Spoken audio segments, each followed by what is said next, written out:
get this skill, to gain this skill, and that later followed me and became very useful in grad school when I would have to learn a wide variety of different random protocols, and sometimes it's only a thing you do one time for a certain application.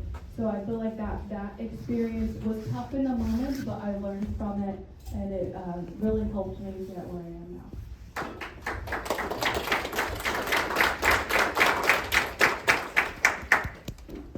So I failed recently. By recently, like a couple months, well, half a year ago. Anyway, so I have a group of friends raised some money, and I've been telling them earlier that if they wanted to build a startup, they should pay me. And so they paid me, and I joined, and we started building a product. And the summary is we built the product. I mean, it should be a normal story at this point instead of that happens a lot. But we failed, well, I think we failed because of a couple things. We, in hindsight, failed because we hadn't identified the actual question that we were thinking. Like, what was the hypothesis we were trying to test? And we were busy doing a whole bunch of things, you know, talking to lawyers in Europe. It was something that had to do with, it's a product around arbitrage, buying and selling things in different locations to make a profit. And we were busy talking to lawyers in Europe, and you know, we're doing all the extra stuff besides the actual point, which was, do customers care about buying something cheaper? And we should have just scaled it all the way down to that and answered that question before spending all that money on expensive lawyers in Europe. And so, I guess, how did we figure out we failed? We also kind of just huddled ourselves in a WeWork and wrote code all day and talked to lawyers all day without necessarily talking to mentors, right? There are tons of people in Silicon Valley who've done this and who'd have told us, hey, I think you're going about it the wrong way. You're spending money on things that don't matter. Arbitrage laws are arbitrage laws. They're not going to change. What you need to figure out is if people care about the thing you're offering, which is cheaper prices. And so, post that, we kind of did a post-mortem. We talked to a lot of advisors who said, we're busy, we're running everywhere instead of solving the actual thing we needed to solve. So, it kind of just reminds you, you know, everything, no matter how big and abstract the thing sounds or complex, you can always take it down to the smallest why underneath the why underneath the why. And so, just a reminder to not overthink things, just simplify it all the way down and then build from there.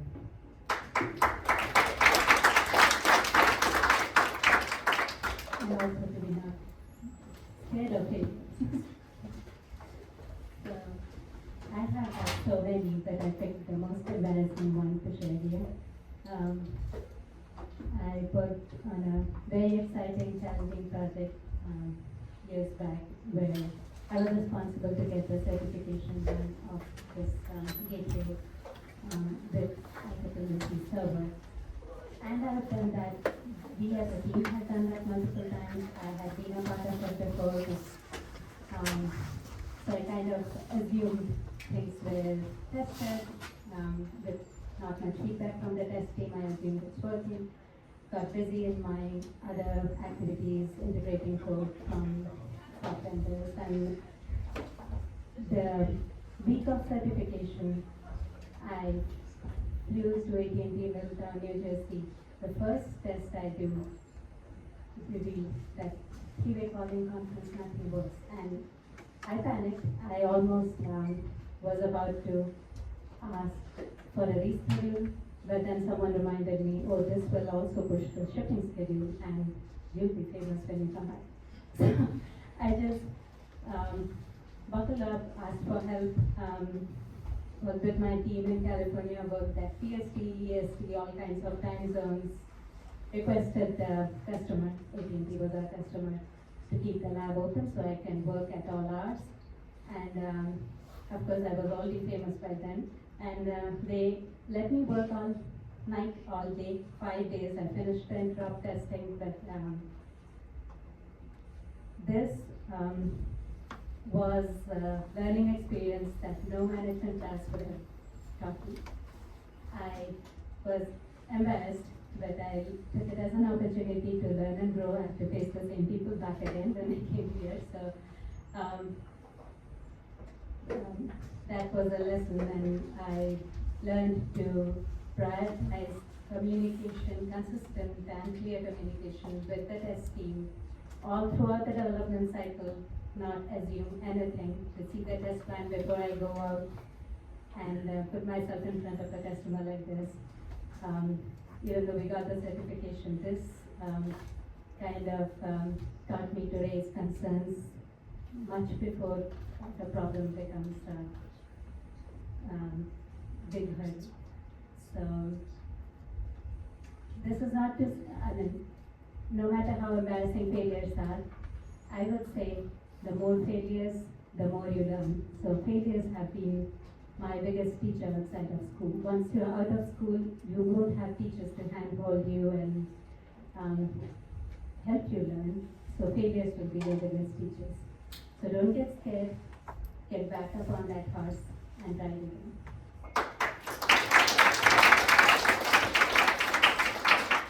Before I answer the question, I just want to notice the trend that you're talking about. It made me think back to my undergrad days. So you spend a lot of time in the computer science degree, electrical engineering, arguing who's the smartest degree program, right? And there's all of this value around intelligence and intellect. And what you guys are all talking about is also this piece of emotional intelligence and this willingness to work with people, to find humility, to embrace failure, and it's all of these soft skills. And so I just want to invite that concept of valuing that. I think one of the things, my husband is an electrical engineer, we would do early on in our marriage, which we stopped doing, is judging sales and marketing folks. Like, we're technical, they're sales and marketing, like we're so much better because we're so smart. And the reality is that it takes a whole team. And there is so much value in somebody that is not like you and not, they're offering something else. So my experience was when I was at Stanford and I was supporting it was a card access program, and I was a busy mom with little kids, and so I had like this split shift where I'd get up really early and work, do some kid stuff, work some more, have dinner, work, so just constant working, another thing I see here, okay. And then I was working at 11 o'clock at night, and I was modifying some software applications, and I did not realize that as I made tweaks to these configurations, that it would reset these speaker devices in the residence halls of the Stanford campus. And so I basically caused a cacophony of speakers going off at Stanford University when everybody was coming in and getting into their rooms. So 11 o'clock at night, they didn't discover it until 6 a.m. So imagine you're a brand new college student, you're at your dorm, and the alert, the emergency speakers are going off from 11 p.m. to 6 a.m. You're welcome, everybody, that was me. So that's what I did, and it made me stand in paper, and then so it should have been more embarrassing, but I guess that's my personality. I'm like, that's hilarious. No, but what I learned from it was my boss. So she, we figured it out, like, by 6 a.m., and what was going on, and that it was me that had caused it, and so we met, and she was so incredibly gracious, and she, protected me. Not that there was any protection to be had, it was unknown, these things happen, right? But just her grace, and her, just letting it go, and not, shaming me around it, and all this. So it has made me a better manager, and a better mom, a better teacher, the way that I see people when they make mistakes. I look for opportunities for grace, that I remember my mistakes, and I can extend that, to them. And so,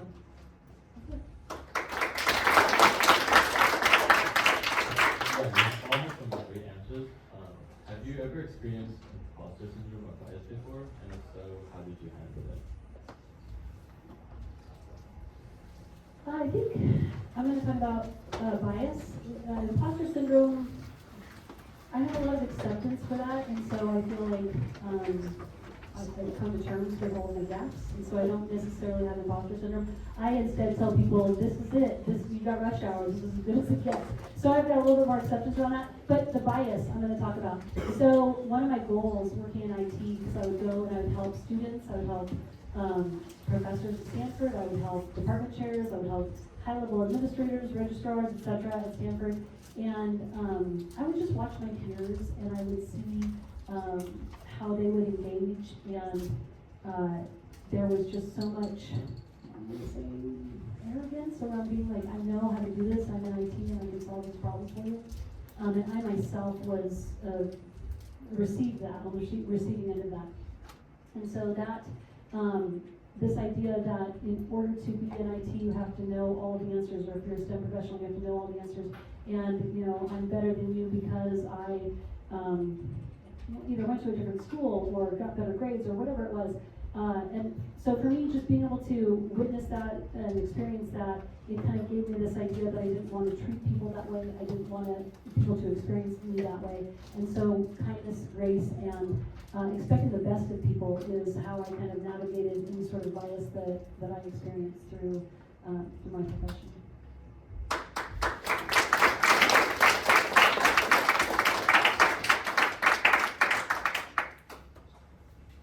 So, imposter syndrome. I was used to being a minority, but when I first joined work, I felt that, oh, I'm an electronics engineer by training, and I have self-taught myself programming. How can I ever be a software developer? And I ignored that. But years later, after multiple accomplishments and awards, and I still had that little voice going, oh, you don't fit in here. So, there are times when you get moved from working with one kind of technology and you get pushed into another kind of technology. And I would adapt, learn those skills, and get recognized for it. And there's still this tiny voice that says, you don't belong here. It was much later that I found out there's a term for that, and you people in high school know this, but even after working, I didn't know there's a term called that, called imposter syndrome. And I figured out that it happens with everyone. It happens with high-flying leaders, it happens with athletes, it happens with performers, and it happens to everyone. And it's up to you to whether you allow it to limit you or you allow it to help you grow. So the way I addressed it is by focusing on my expertise and my accomplishments, and with a magical phrase, that's why. So every time I felt the little voice telling, you're a woman, you can't do this, or you have kids to take care of, you can't stay late in the night, or you're too short, you're too old, you're too plain Jane, I said, that's why. Because that's the reason I should even more do it. Because that gives others a leader to follow. So sometimes you have to be the first one to do it, even if you feel like an imposter.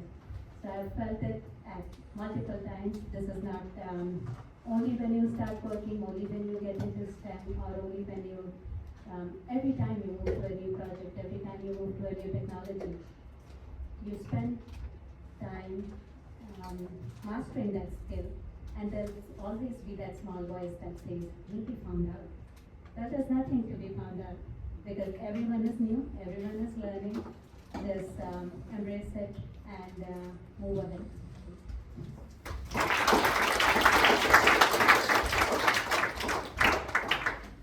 Imposter syndrome. So I'll say this, I think I dealt with any potential for imposter syndrome that I had young. And I'll explain that. If I don't know a thing, I don't know it. Right? That's just it. I don't know it. Give me time, give me knowledge, and I'll figure it out. Like when you realize your brain is a brain, it adapts, it learns. If you don't know a thing, find the resources, find the knowledge, give yourself time, you figure it out. At least I hope. No, it literally is the core of what I believe. There's nothing, and yeah, it might take you 9 months, and it might take someone else 1 month, but guess what? You figure it out. And so at the basis of imposter syndrome, I think coming to MIT from Nigeria, I didn't have half the resources most of my classmates did. I never had a computer in my life. I mean, I wrote code on paper and then went and paid for money at an internet cafe to quickly check if it works. And I'm in class with people who've been writing code since they were 8. So at that age, I had to figure a way to tell myself, you know, it is what it is. You've had more experiences than you have. What are you gonna do? Fix it. Go learn. And it's funny, I know I shouldn't be laughing about imposter syndrome, but maybe my humor is like that, and that's kind of how I logically talk myself out of feeling down about a thing that I really could not control. And so, at the basis is, give yourself time, find the knowledge, you will figure it out. And so, you don't know what you don't know. And feeling bad about that, I don't know. Logically, it doesn't compute in my brain. And so that's how I deal with imposter syndrome or not, I guess. Now, have I encountered people who want to make it a thing that I don't know a thing? Yeah, of course. I mean, it's life. There are lots of people like that. And I'll say it this way. If it's a space where I don't have to be in, I leave. If I don't have to be there, why am I in the space with you? And if I have to be there because maybe I'm on an H-1B and I can't leave my job, then I'll suck it up and stay till I can leave. So I approach it very logically. I'll stay there. When I can get out, I'll leave and go to a better place with smart people who don't want to make me feel like I should know everything, you know? And the other thing I'll say is lean into the discomfort, right? It's nice to be the smartest person in the room because you can pat yourself on the shoulder and you know, I'm smart, I'm smart. But lean into the discomfort of being the person in the room who doesn't know what's happening. Because what that does is it makes you better. If you keep upping the average of the people around you and how smart and industrious they are, guess what happens? Your average keeps going up. So it's okay to be in a space where you feel like, wow, I remember my first job, I showed up and I was like, oh my God, everybody's a genius here. And there's the fear aspect of saying, they're gonna find out they're not that much of a genius. Or there's the fair fact that there's a piece of the excitement that is part anxiety, part excitement that's like, I get to learn from the best, right? Like, so lean into the discomfort of not being the best person in the room and be better.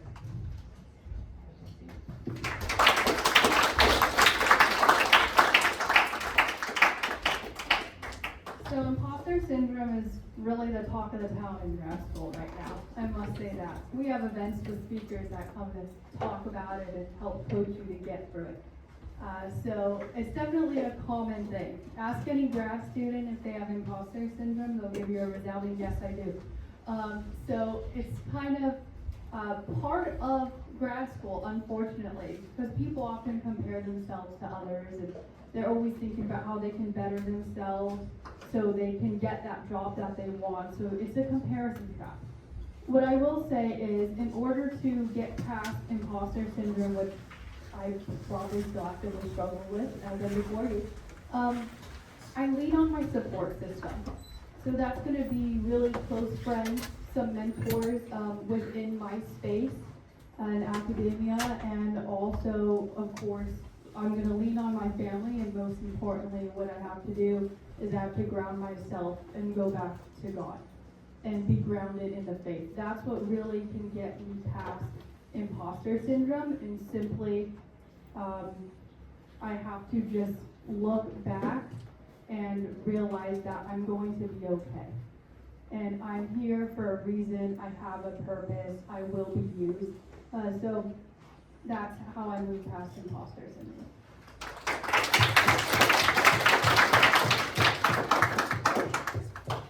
Okay, we're going to move on to the audience Q&A now. So if anyone has any questions, please raise your hand. Bring this out.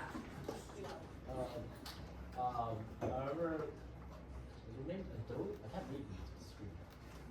The second. Oh, Adaeze. You did mention about like how you, in your experience, you had to work through like empathy and like, you know, management with the team. Do you have any advice on that? So, the advice I'll give you on that is, and let me make sure I say this right. So, everyone is after something, every person, right?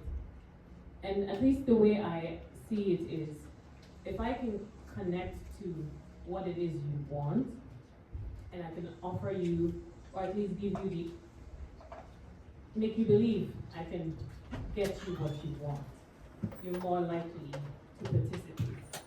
And don't go out, the thing I'll say is, it sounds like you're trying to manipulate people. Don't do that. People they're not stupid. They'll know if you're manipulating them. So, think about it this way. If you really care about someone who's hungry, and you go and you ask them, are you hungry? What do you want to eat? You are asking for what they want. But if you really care about what they want to eat and you're getting this information, it's to help them, right? You're not manipulating the hungry person into what, you're going to steal their clothes? Like, you're not manipulating. You kind of get where I'm going with this is, lean into your team, like, really try to figure out who people are. And you start to like, pay attention to their body language. In a team, there's usually the super loud person, there's the quiet person in the corner.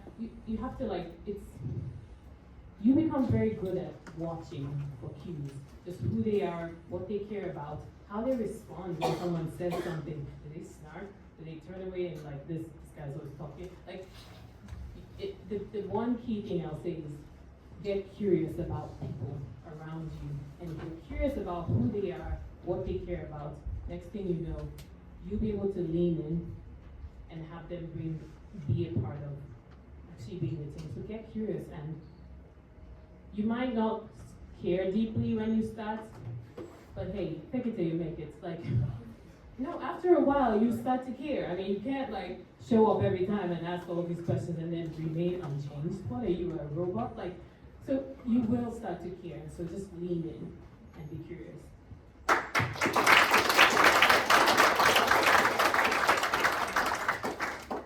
This question for all four of you. Has there ever been a time where you felt lost or unsure of your purpose or what you want to do? And how did you get over that?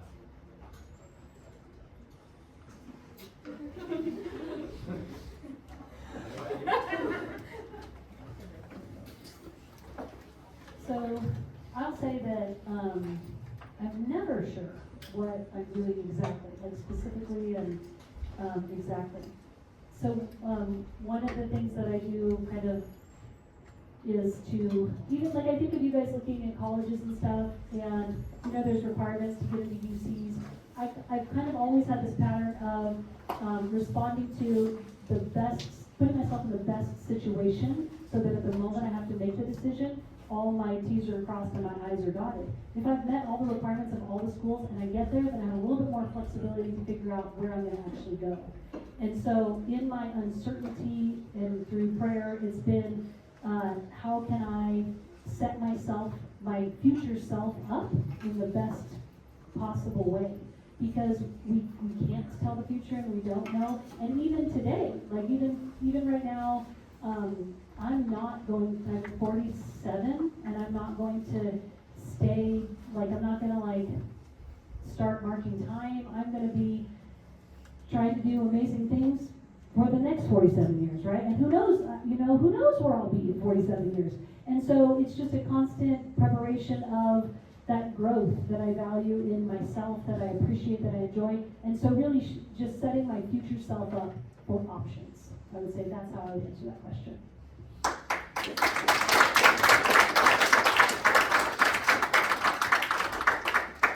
I would like to add to this, taking from her spray. I do that a lot when I feel lost, but being the logical thinker that I am, the one formula that I use when I feel lost is just take the next step. So you feel lost when you plan for a big vast future or a big goal and you're not sure if the goal fits into where you want to be. So just tell yourself, I can be better.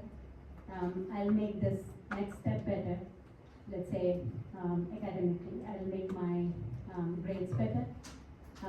Extracurricular wise, I'll take the next big responsibility in robotics or wherever is your interest.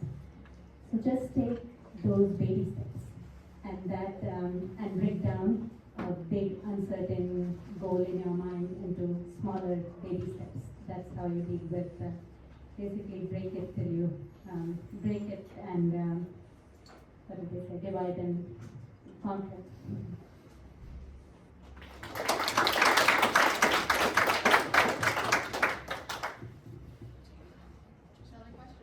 This is kind of more of a personal question, but I know Dr. Freeman about this. Do you guys ever have like expectations from yourself or from other people to start your own family? And how did you balance doing that with like a full-time career, full-time at school? Did something so hard with it?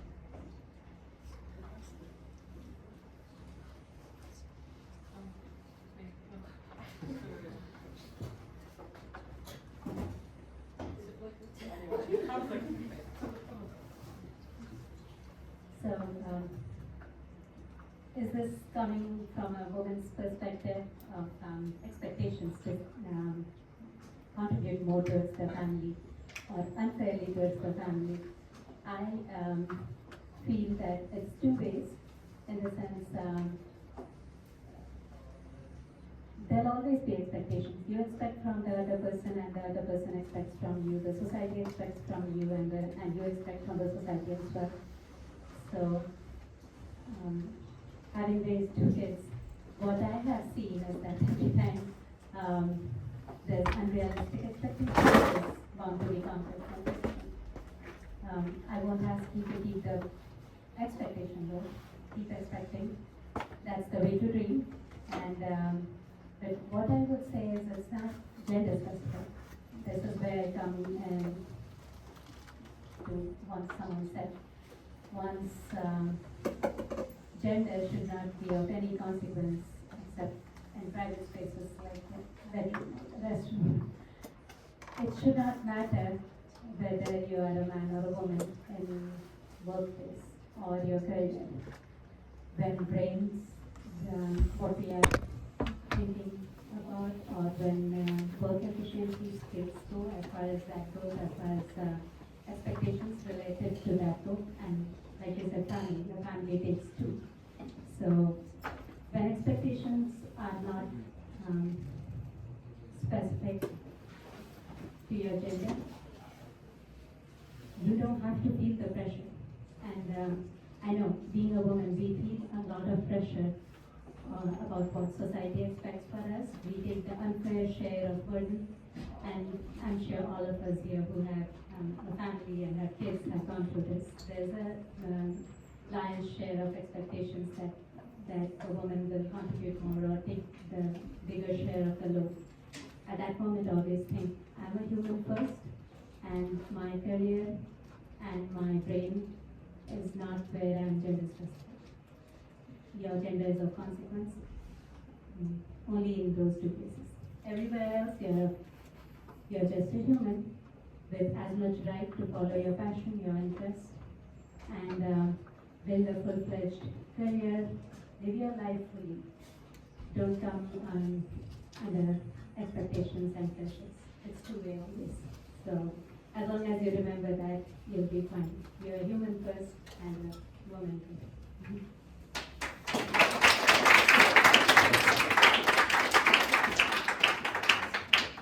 So I would say boundaries is a good answer to that question, and expectation setting, I love that. So having a goal personally of wanting to do good things and great things, and then having a partner that shares and appreciates and values my goals and doesn't kind of keeps it like we are equals, right? So I have 4 kids, and I got my my EDD while I was working full-time with 4 kids, right? And how did that happen? It's with good negotiation and respect in my partnership. Also, a ton of self-grace. Like, I used to hold myself to these high expectations, and then I don't so much. And then the other piece of it is expecting the adults in my life to be adults. So my husband is an adult, and he's not another kid. You know, and like when you have that dynamic, it could be like, I'm taking care of this person. But if that person is more of an adult, you're sharing that responsibility and sharing the same goals and taking ownership in that same goals, which is why I kind of said boundaries. But then also equipping my children with their own skills to be able to be a part of our team. So my kids at a very young age, they value independence and they do their part. Hopefully I haven't traumatized them too much. We shall see. I'll be saving for counseling later for them. But we're trying to navigate it together as a system, as a community. And as they're getting older, you know, a lot of you know Elias, he's a sophomore, and their feedback and their response is that it's worked. You know, it's not like I've actually traumatized them, but it is. It's about that dynamic, the team dynamic, the partner dynamic, and then knowing yourself. Anything else that you got?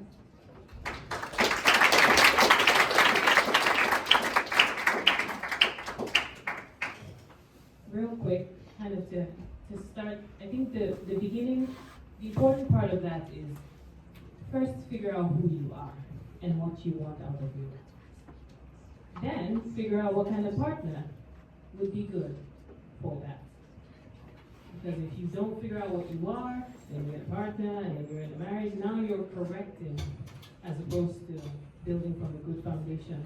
So what I tell at least younger women friends of mine who are yet married is figure out what's important to you and then understand the kind of partner that would complement you then.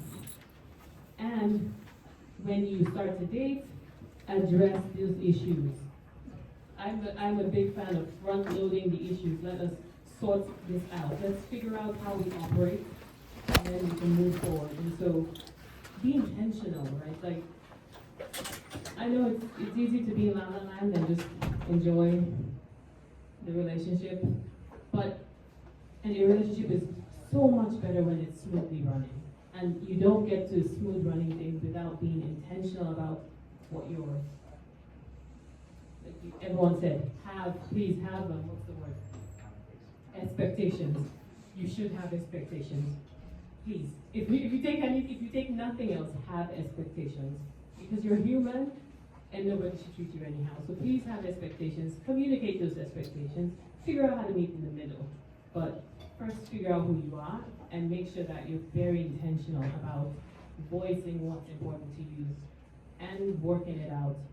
I think the biggest thing my husband and I talk about is we both need to be teachable. And that means we can listen, we can learn, we can adapt. If we're not teachable, then God help us.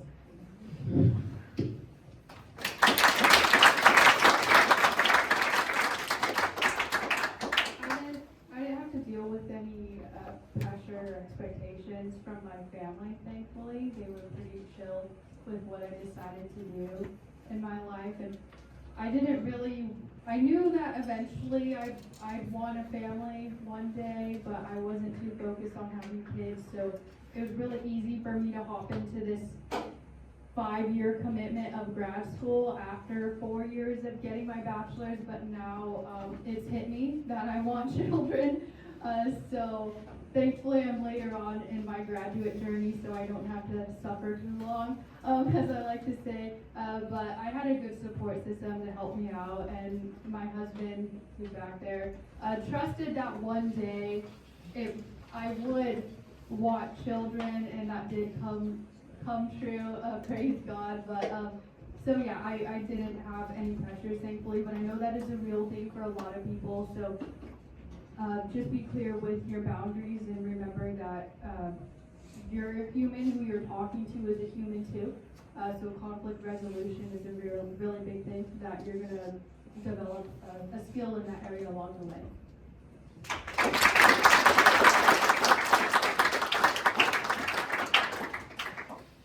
We get one last round of applause.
got it.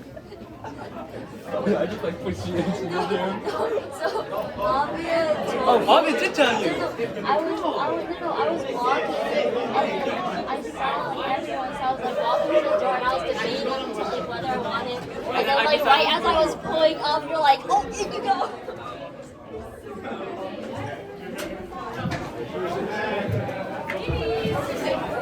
No, my phone. Hey, Justin said he left his